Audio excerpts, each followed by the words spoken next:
John, what's up, man? You're looking a little under the weather there. You got a sling. You got some scars. You've had a fun It's couple weeks, huh? good to see you, sir. Yeah, Yes, man. I had a accident last week, a unplanned surgery, and I still have a smile on my face. And I think the surgeon said a new friend called a metal plate and 9 screws in my collarbone, and I'm in a sling. And I haven't seen the scar yet, but I will here fairly shortly. And he said it Mhm. would. He said it's going to be quite bigger than I initially thought it would be. Yeah. So Well, I you'll will have a not be cool happy about scar to kind of show off in the future. that. I know. Now I told my kids we're taking names for the plate. So if any of your listeners have suggestions for how to name the plate, feel free to message in. My son this morning, he's 10. I was skiing with him. He said Bert was a good name. Bert. So Bert. Yeah, So we'll have to think about that. anybody email Daniel and we'll get to the names on the list. Yeah. So John's contract focus, his business, and a lot of what he's done is helping physicians with contracts and negotiations, stuff like that. And John's been on before, and so we can link to those shows as well. But we were planning to talk about negotiating and how to ask for more money, and considering some of these other factors like time, which are super important for physicians. But I really, given your current state, I thought we could explore a scenario that has actually come up a few times with people we work with. And it does tie into some of what you do in contracts and negotiating and getting into some of these partnership deals. So I think where Yeah. this situation so John, had an injury and was unable to work for definitely a few days as in his position. But if we were just talking about before we hit record, if he were a surgeon, it probably would have been, for example, a much longer time because he would have needed to use his hands. But what he was sharing is, fortunately, he doesn't rely on his hands particularly, which is a good spot to be in. But a lot of you guys listening do. And so that's important just to think about in general. But some of the situations we've seen come up is handling, or at least having the conversation around how it works in the event of disability, or really just Mhm. like time away. We've worked with multiple people actually that have had situations where they had to get away, whether it was for disability or other reasons. Personal issues could be where they had to like step back for an extended period of time. And in some of the cases, it caused a little bit of rift especially with smaller practices and partnerships, and ultimately resulted in some challenging situations. I think potentially there could be some ways to mitigate that, maybe on the front end, by bringing up that as a potential circumstance. I'm curious of your Yeah. thoughts. Yeah, I definitely think so. And I mean, so had a rock star fracture to the clavicle or my collarbone, what the surgeon said, and a plate, like I said. And I was out. I did, surgery. Obviously, I was out for a couple of days and then woozy for a couple of days. And I'm now back. I'm a week out, but I'm still super slow. I need a little bit of breaks here and there because I tend to run out of gas pretty easily compared to what I was before. But even if I was a clinician, I couldn't do a full 8 or 9 hour schedule, with patients, every 20 minutes or 30 minutes. I could hold an iPad with my Mhm. hand. I can poke on one with my left hand, but I can't hold them with my right hand. So even a clinician, if I was a clinician, I don't think I'd be back to work yet, especially not like full time. Let alone a surgeon, it would take me months to regain full use, pristine use of my arm, which is necessary for surgery. But yeah, these are things that can definitely be discussed when you're doing your due diligence around your employment contract. It's important to know, first off, how the contract is defining disability. So termination is in every contract, it should be, and termination for a reason of disability or death is usually in there as well. So if you can't work, obviously, if you pass away, the contract would end. But disability is often listed in there, and it's important to know how that's defined because we've seen some contracts that define disability as 30 days when you can't do your job, right? We've seen other contracts that say 90 days over a 12-month period. So they don't have to be consecutive. They don't even have to be for the same ailment. So, somebody could step away because of a rough pregnancy and be gone for 2 months, or have a shoulder injury like I do, be gone for another 3 weeks, and then you get the flu and you're out for a week. Depending on how that's looked at, it could be 90 total days out of a 12-month period, right? Mhm. Employers aren't looking for reasons to terminate physicians because they're disabled or they can't work when they could. The employer obviously wants to keep the physician there. But I do think, to your point, it's super important to discuss all these things on the front end. And I think it's important to talk about, look at the dynamics of the group, right? I mean, if you're in a OBGYN group and it's, there's 7 female partners in the group, what's the childbearing age? Are they all going to start having children? If so, what does that mean for your schedule, right? If you want to have a child and step away, what does that mean for your schedule in terms of how much call you're taking? If they are taking time away and stepping away because of births or because of disabilities or something, sometimes controllable, sometimes not, how does that impact you as far as your call schedule, as far as your clinic schedule? And of course, does that mean that you get paid more? So all these things I think should be items that physicians discuss on the front end regarding their schedule and what happens if you or your colleagues are out from a disability. We could, if you want, we can go back into compensation and production if you're on a production only model, and what happens if you're not working for 2-3 months out of a year, and draws and negative balances. We can go into all that.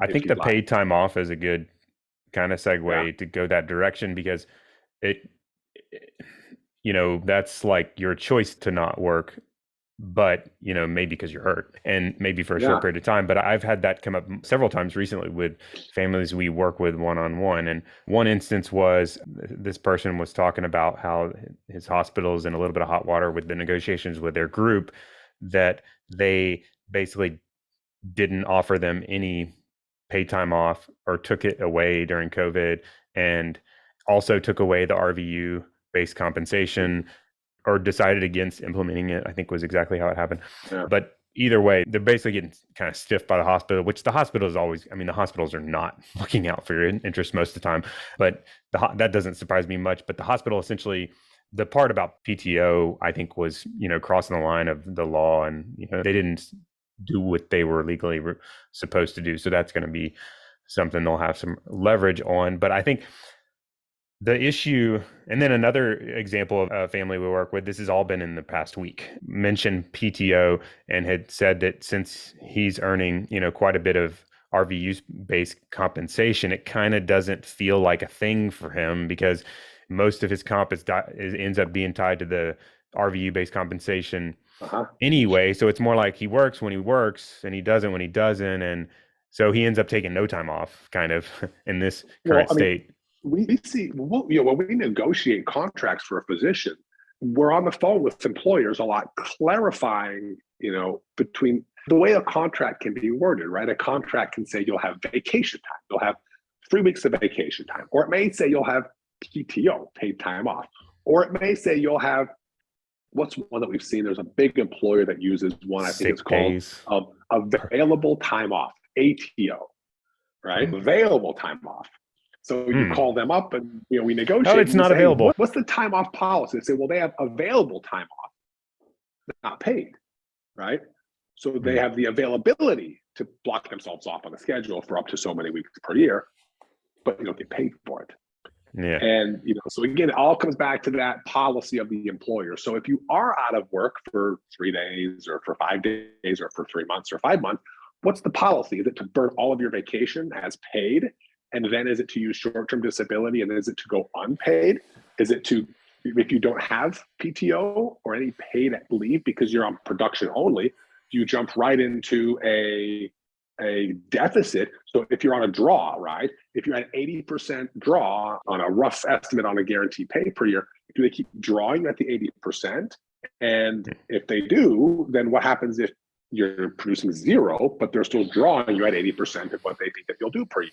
Well, you generate a giant bucket. So that at the end of the year, what happens to the negative allocation of your, you generated 4,000 RVUs, but we paid you for 5,000. Now what, right? Right. That's where there's that delta, right? So now, do we have to pay that back? Do I have it taken out of your next 12 months paycheck? So there's all kinds of things that can come with, this, depending on how the contract is set up, or depending on what's in the policies and the procedures of the employer. Yeah, so John's a contract guy. He's very focused on the contract, but also y'all do a good job at looking at some of the other like non-contractual things that are not exactly, maybe it comes up in the contract, but the contract is one thing. But what I've also seen in my experience is many occasions where the employer or the partner breaks the contract and doesn't follow it, and not much happens because of it. It kind of like nobody says anything. In every case I can even think of, nothing ultimately legally happened as a result of that. And so to me, that gets into the importance of like culture, like we kind of hit on earlier, like understanding what the culture is you're getting into and what those people value, I guess, at the end of the day, that you're going to be Mhm. working with, the people making the call, calling the shots. Who I would really want to know who makes that call on, for example, pay time Yeah. off, or who makes the call on when I can Well, decide to take vacation or not, or am I making the call? Do I have lots of autonomy to make my decisions? That would be preferable. Or is there this dude that doesn't even understand how physicians work making that call, an administrator or something? yeah. Well, and I think that's where it comes down to like due diligence, right? I mean, when you look at the contract, some employers will give you a contract and say it's non-negotiable, right? Well, okay, but that doesn't mean you shouldn't have lots and lots and lots of questions to do. And that's one of the things that we do at Contract Diagnostics is give the physician the tools, the frame, the how to go about asking those questions to your point. So, if something happens, how will they handle it, right? What's happened in the past and how they dealt with it? Is there any flexibility in the policy? And if not, we need to see the policies, right? So there's lots of other ways that physicians can do due diligence when it comes to the contract. The Mhm. contract terms are obviously very important. And yeah, if the employer is not following the contract terms, that's definitely worthy of a discussion, right? I think if an employer doesn't follow the terms and a physician says nothing, does nothing, the employer learns that broken window theory, right? The Yeah. employer learns, hey, Daniel's not going to say anything if we have him do an extra call or two here and there. And we're not going to pay him anything. So you know what? Let's add 2 calls next quarter. Let's add 3 calls next quarter. The quality bonus that we added last, let's take that away because we know that he's We'll not going see to if he say anything. He's a asks super about it. nice guy. Yeah. That's And so so that's where, shady, yeah, but that's but where like, like it that's happens all the why time. it does. And that's why I was on the phone with a physician earlier, and he was a general surgeon up in Oregon. And he was using Compensation RX, a product that you know about, where we look at the compensation of a physician, we give them data, we give them ideas and talking points with how to negotiate for more with their employer. And he was asking me, he said, well, John, what if I ask for all these things and they just say no? It doesn't work, right? First off, I think that we had a very good plan. I think the employer will take some of his recommendation. But the other thing is, even if they say no, I said, at least you're on record with being one of those guys that's going to Yeah, ask, that's a good point. right? Because there's so many physicians I talk with, and I'll say, look, why are we on the phone? They'll say, well, I haven't had a raise in 7 years. Hmm. They'll say, well, tell me about that. And they'll say, John, I like my job. I like my patients. I like my clinic. I like my colleagues. I earn okay.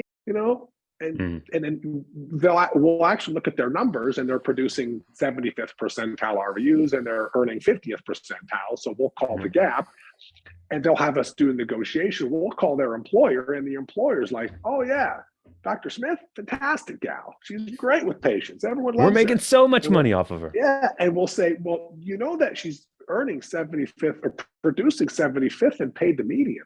And even sometimes the employers will say, oh, really? Like they didn't even know. Because again, I hate to say the squeaky wheel gets the grease, you know, but the physician, we have a handful of physicians, and every other year they call us up and they say, I want you to renegotiate my contract. And their CEO knows that every single year that Dr. So-and-so is going to have Contract Diagnostics call every other year, which means they know that they can't pull anything by the physician, No. right? They know that they've got to treat the physician with the best red carpet service because they know that every other year we're going to reach out, we're going to look at numbers, we're going to compare, and if something's off, we're going to call them on it. So I think that every physician, every other year, should raise their hand, go into the employer with data, which we have at Contract Diagnostics, and they should say, look, I want to talk about my pay. I want to talk about the next steps. I want to talk about how we could modify things and tweak things and things. So I think that's good. And even if they say, look, we're not ready to discuss it right now, Doc, I think at least we're on record, which I think is very valuable. Yeah. So I want to talk a little bit more about your service that you've mentioned. And we've worked together on this, and maybe some of you listening have even gone through it, but I think it's a valuable service. It's Compensation RX, right, John? That's what you call it. Yeah. Yeah. And so it's kind of like a easy way to kind of get some good data on your side and potentially breach this, have an, identify an opportunity to start to breach the conversation of like, maybe I should be doing some negotiating, or at, worst, to kind of verify you're in a good spot and whatnot. And it's relatively low cost. If you're working with us like one-on-one through the planning firm, you can talk to us about like helping to facilitate that sort of service. But I think it's a valuable Mhm. thing to start to prompt that discussion regularly. I come across physicians all the time that have been in kind of like that, comfortable state, I guess you would call it, where for many, many years, where they're probably below market, whether it's, and I look at the whole picture, whether it's like dollar per hour or, Mhm. or vacation time, or they're overworked and underpaid, or a combination of both, or they're even like mistreated. And there's all kinds of factors to it. But I think this is a good early step to like start to get some data on your side, because that data is helpful. You want to tell us a little bit more about it? What are we talking Yeah. about here? So we've been doing physician contract reviews at Contract Diagnostics for over 12 years. We've helped, tens of thousands of physicians and their families navigate the process between, I have a contract here, I don't know what it says, and even if I do know what it says, I don't know how to negotiate it, and even if I want to negotiate, I don't know how to or what to ask for. So we've helped tens of thousands of physicians go through that process, and every year we just kept thinking, and because of that, we captured some really, really good data. Now we have MGMA and other data sets, but we have our internal raw database as well, which, if you think about it, it's very valuable because all the big national databases, MGMA, Sullivan Cotter, AMGA, AAMC, everything, right? They're all aggregated on an annual basis. It then takes months, right, to pre-pop the data, analyze it, report it out, and then publish it. So right now, it's okay to stamp this if we need to. I think it's mid-March of 2023. Okay. Yeah. So the last current updated if we use MGMA data set that we have, is the 2022 data set. It typically comes out in May or June every year. Okay. So we have the 2022 data set. That's what we're using right now. It's what the gold standard. But the 2022 data set is based on 2021 data. So the 2021 year comes to conclusion. What's inflation been take the since then? survey. Now you're the financial guy, right? I know it's been I mean, little we're already bit, like 15% off. Yeah. And so, so that's the problem. But our data at Contract Diagnostics is updated real time. So if we worked with a hospitalist today in Chicago, our database reflects a hospitalist in Chicago as of today, right? Which MGMA is looking at a hospitalist and what they earned back in the year 2021 and how they reported it, which has all these other asterisks and everything else. Not in Chicago, it's based on a regional. So you got Chicago and St. Louis and Springfield and and small town Kansas and South Dakota included in the same data set. But what we do with Compensation RX is we provide compensation data. So we can give the big survey data, we can give our internal database to a physician that says, I'm in this market with this setup. So I'm a private practitioner in a group of 5, I take call this much. Here's all my factors. We can customize a data set to them and give it to them. But it's one thing to have numbers, right? I can go online, I can look at numbers anywhere. It's one thing to have a number, but it's another thing to set context. So it's almost like if somebody said, hey, Daniel, from a financial perspective, I'm going to retire in 5 years. How much money should I have saved up? And you don't know what my lifestyle is. You don't know what my health is, right? So you have a lot of questions before you say, John, you should have 2 million or 5 million or $10 million saved up to take money from, right? Am I going to pay for my kids' college? Do I have a mortgage on my house? Do I travel a lot? Do I take a lot of prescription pills? I mean, there's a lot. Do I give to charity? There's lots of questions that a financial advisor would give me before they just said you should have $5 million, right? And the same thing here. So you can look at the data and say a cardiologist in Springfield or in Illinois or in the Midwest should make X dollars. But to put a story around it is what we feel matters. So that's why we get on the phone with every physician who uses this product with the data set, and we talk to them about their situation. How much call are you taking? I mentioned a surgeon earlier today. He was taking 5 calls a month, right? So the data sets don't take into account you're taking 5 calls a month or 12 calls a month. It just says, here's the average surgeon pay, right? So we take all those things into account, and then we customize a plan for the physician to go back to their employer. And this is one of those, we talked earlier about the tens of thousands of families we've helped who have a contract navigate it. This is for not those people, even though you can use it if you have a contract and you want to know if it's paid fairly, but this is for the other 900,000 other physicians out there who have a job, who are in a job, and maybe they haven't had a raise. I think the data shows 42% of physicians haven't had a merit increase in 4 years, right? And so you start to take all those things into account. It's for all those other physicians. So for under $300, they can get access to the data, our proprietary data, and have a 30-minute call with us to have suggestions and solutions based on a customizable approach to the physician's specific situation. So we take the data, we take their story, we take the hospital, we take their partners, we take the fluidity of the group, we take everything into account and say, these are 5 or 7 or 12 different ideas that you could go through and ask. So it's a fantastic product. And the guy I talked with this morning, the surgeon in Oregon, he said, John, he goes, I think I'm paid fairly, but it's been 4 years. And I figured for $300, what the hell, I'd get the numbers, and I think that's a great frame to have. So yeah, I think it's relatively a fantastic inexpensive product. And for it's every like an physician, hour worth it's of almost work. It's almost, and for $300 to do every other year, every third year, I think it's something that most physicians should participate in on a fairly routine basis. And that's we've why seen big gaps come up too. Like on occasion, Yeah. there's pretty big gaps identified in their actual compensation versus what is competitive market wise. So that's a great way to kind of start to tee up this idea of maybe negotiating your employment for like especially for somebody that's in an existing setup. I'm curious if there are, let's say you go through this process and you have more data on your side and you know it's not quite how the ideal should be, like you're underpaid or maybe not getting enough vacation, or how do you like breach the subject? Like I'm thinking of like, let's go with personality types. So like, let's go with softer spoken, not so aggressive. Yeah, that's the great thing is we customize the approach. So, you're the sweet little pediatrician that doesn't know how to bring it up. Why is the pediatrician got to be the sweet one? Yeah, pediatricians are sweet. Right? Yeah. It's funny. If you look at we have that negotiation package with our contract review, and it's our most expensive package. And we have an awful lot of pediatricians that use it.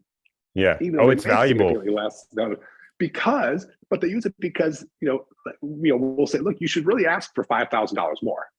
Right. And a surgeon will say 5,000, I'm going to ask for 50,000, and a pediatrician will say 5,000. Oh, John, I could never do that. Yeah. I don't know how to say that, So again, that's what I love is we get to that again, the data is the data, but we get to individually customize our approach, which is what makes it so fun for us and so valuable for the physician. So how do we think that should come up? Well, if it's difficult if you don't do it on a routine basis, right? Now, if you do it every other year, they just expect it from you, right? I think that every physician should look at when their contract started and when it renews or when it ends, and they should backdate 3 or 4 months from that period and send an email to their employer that says, hey, I'm reviewing the terms of my contract. I want to sit down with you and talk about how things have gone over the past 2 years or 3 years, or if it's been longer, fill in the blank, right?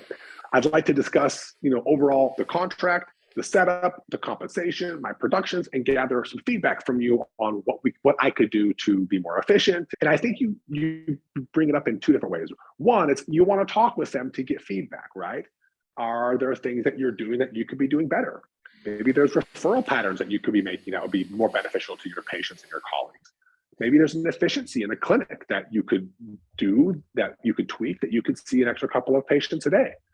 Maybe there's other things like leadership opportunities that you want to discuss with them.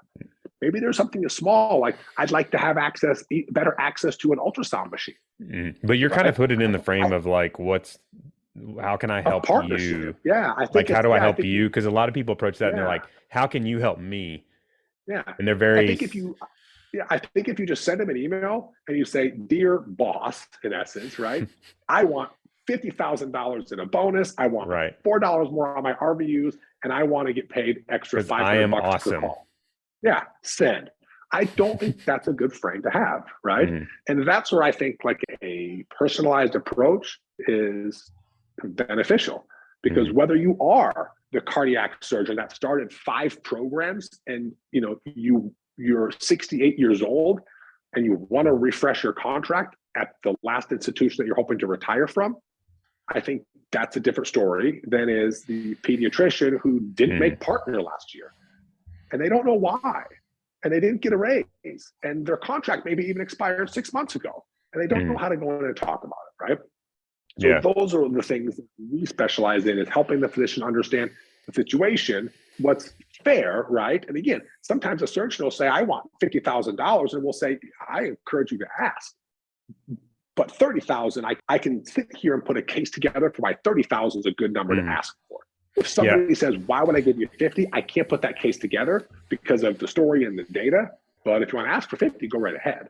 And when you go, I think there's a reasonable pushing. It's about reeling them back as well. There's like a reasonable range. You can go over that, and it can actually, you know how they say, like, no harm in asking.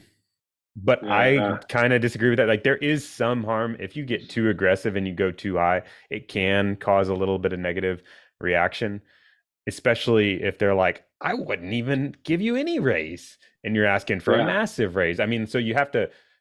That's where I think third party, second set of eyes can help. Is they're like, putting some objectivity behind it and saying, well, but that's where it also matters. It's almost like, I had surgery last week, and I had to go in and I had to do some pre-work, right? I had to go get blood drawn to make sure that I wasn't going to bleed out.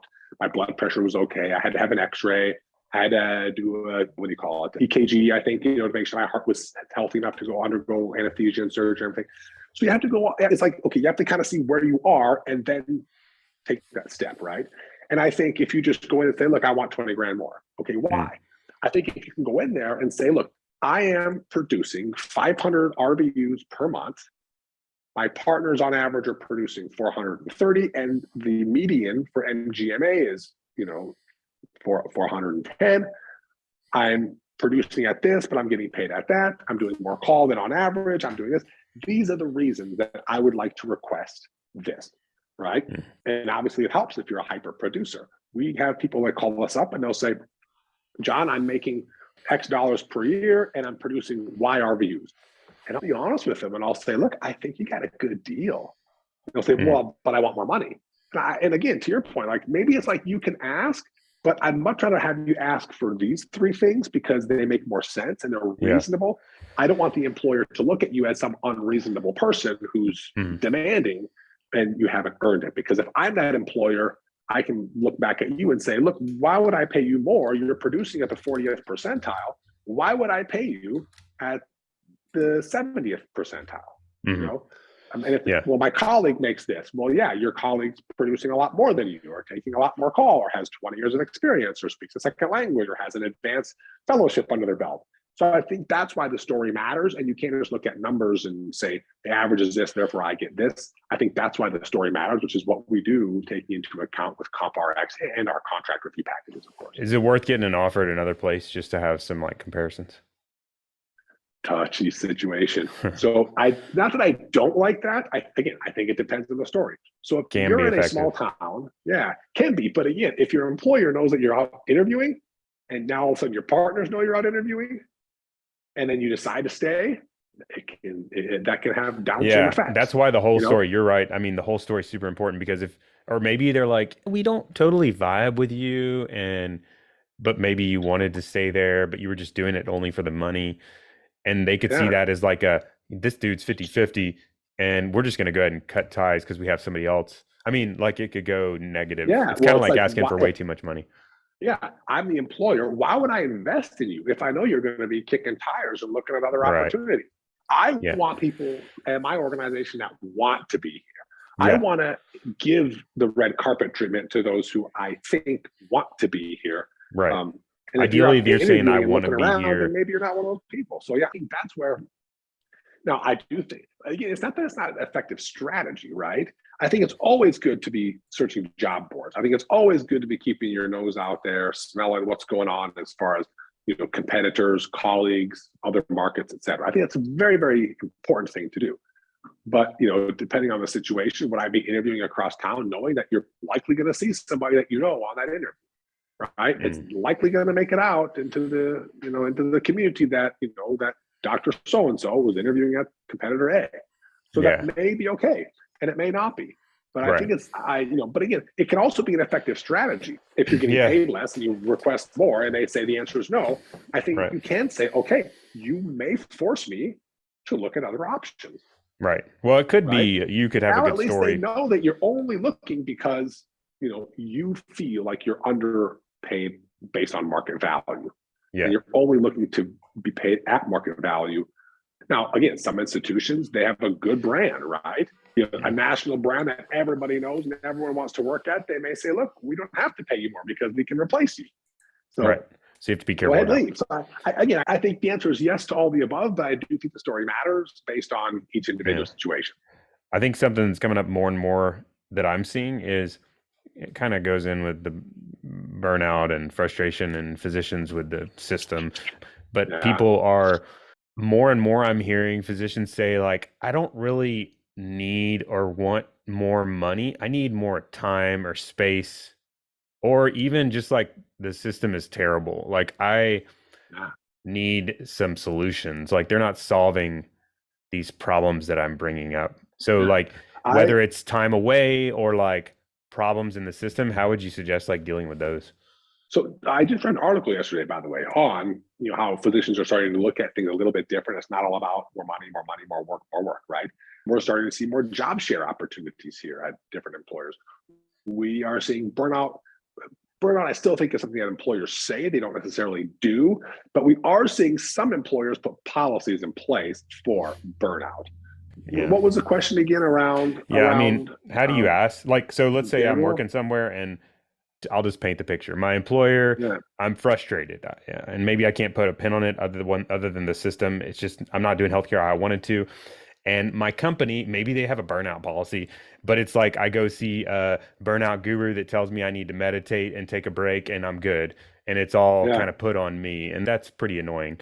But like, ultimately, I'm like, this system is frustrating. I'm not sure why, but I think for starters, I need to take some time away because I am spending too much time in the system that I'm extremely frustrated with. Like, I think primary question I'm asking is like, a lot of what we talked about is like, how do I get more pay? But like, what if I'm going to the employer and saying, how do I work less?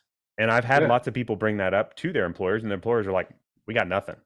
It's on you. And they put it right back on the physicians, and they make them feel guilty sometimes too. They're like, you gotta, we need you. Like, the people need you, the patients need you. And that's wrong, but that's how it happens. Totally agree. Yeah. I think it's important to have that discussion on the front end of every employment opportunity, right? So as you're interviewing, I think it's always important to bring those things up, right? How do you handle requests for part-time, right? If I decided to go part-time in the future, what changes for benefits? Is my compensation literally changed, or is it like in a linear fashion, or is there a different factor that goes into it? How do you prorate call? If I'm doing 0.8, do I take 0.8 with a call, or do you always have every physician take an equal amount divided by the other group? So I think those are important to say on the front end. Now, if you're in a position, how do you bring that up? Again, I think I hate to say it, just depends, right? It depends on a lot. I think the one thing I think that we would both agree on is that transparency and open communication is always a good thing. So if you are a physician, or in any job, you're an accountant at the county seat, right? I think if you want to work something different, I think sitting back in your job, doing nothing about it, not saying anything because you don't know how to say it or who to say it to, I think is a bad idea. I think that's where lots of burnout comes from. That's when people look up 10 years down the road and go, jeepers, creepers, I just spent 10 years here working my tail off, miserable for money that I didn't want, nor do I need. Or maybe you're not even paid fairly. Maybe you're paid fantastically, but you regret that 10 years head down working without saying anything. So I think it's always worthy of a conversation. Yeah. What's the right way for that? I think everyone has a different way, right? I prefer an email to somebody saying, hey, there's a couple of things I'd like to bring up to you around ABC. When can we meet? And I like live conversations, right? I don't like emails. People could take them wrong, right? Well, teeing it up with an email is good. Yeah, but I think. But you got to draw the line at like, hey, I'd like to talk.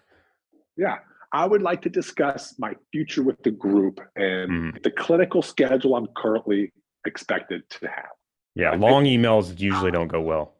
Yep. Let me know what's available on Friday, right? Yeah. I think that would be something. And then they know, hey, John wants to talk about his clinical schedule, or John wants to talk about his auto renewing contract, or John wants to talk about his call pay. I think it's important to do that. And if they reply back with like, sure, what's going on? I would not get into that conversation.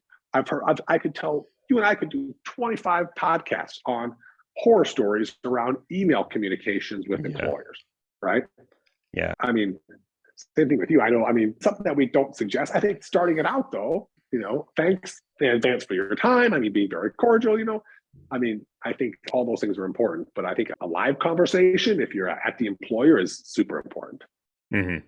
Yeah. And I would love to get into in another conversation, a little bit more of like tactics for that actual conversation. I think that would be really cool to kind of talk about what that conversation looks like, and then different tactics for having the conversation, because there's a lot of different, helpful tips I think that you can put in your back pocket as you approach that conversation. I also wanted to throw out, I know we're wrapping up, getting close to the end and going to wrap up soon, but I also wanted to throw out, like, make sure to send us questions. John's like a wealth of knowledge in regards to contract negotiation.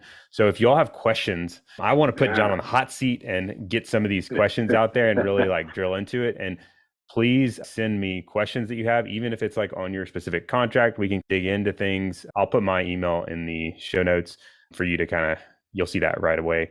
But yeah, definitely let us know questions that you have related to any of this type of stuff. And then what else did you throw out? You wanted to get name suggestions for your metal plate and your shoulder. So yeah, name suggestions for the plate. Bart's already been suggested. So you don't need to email that one in unless it's a vote for the name Bart. And then any questions, any suggestions, any ideas around anything, if it's future topics for podcasts, if it's answer a question on this, if it's an update. I mean, jeepers, we talked all day. We didn't even talk about the update to non-compete agreements, right? Which is going to be coming up in another time. So there's all kinds of stuff, right? What is the Medicaid rule for this year already mean for physician pay, right? There's so many things that we could get into, right? How do you know which data set is most applicable to you, right? How do you, what if your contract expired? What if you haven't had a raise in 5 years? There's all kinds of, different ways that we could take it a bunch of different directions. So we need you guys to tell us where you want us to go with it. Cause otherwise we can, come up with stuff all day long. John and I could talk for hours and hours and hours on end, but we would rather talk about the things you guys have on your mind. So please bring those questions. Is anybody can always go to contractdiagnostics.com and set up a free 15-minute consult. We have a button on our page. There's no strings attached. You need to put an email address in because we send you a reminder email and, of course, a phone number. But we never market anything to you. We don't call you and say, buy something from us. It's a 15-minute free consult. If it's, hey, tell me about this. If it's, hey, can you give a talk to my medical residency program? If it's, hey, can you come talk to our state association? If it's, my contract expired 4 months ago and I'm still at the job and they haven't said anything, what do I do? All the above. It's a free consult. There's really not a lot of, we don't review documents, but there's not a lot of rules. I can send a link to you, Daniel, and you can always send that out to your folks as well. I'll put it in the show notes. I'll put that and then all that kind of stuff. I'll link to the compensation RX service that we talked about at the very beginning. And then I'll link to the general website, and then I'll throw my email in there so you can throw out questions through that as well. John, it's been fun, man. I'm sorry you got injured, and hopefully you have a speedy recovery there. I will. I'm sorry too. It sucks. I love to cook and I can't cook. I love to ride bike and I can't ride bike. I love to lift weights. You're right-handed too, right? I'm right-handed, but I can talk on podcasts all day, and I still have a smile, and I always have a smile because I love doing this stuff and hanging out with you guys. So whether I've got a sling on or no sling on, whether the plate stays in or comes out, all those things are irrelevant. Contract Diagnostics will be here to help. Wrenne Financial and all the folks listening out there with any questions they have on their contracts or compensation schedules. So give us a call. Thank you, John. All right, man. Anytime. I look forward to the next round.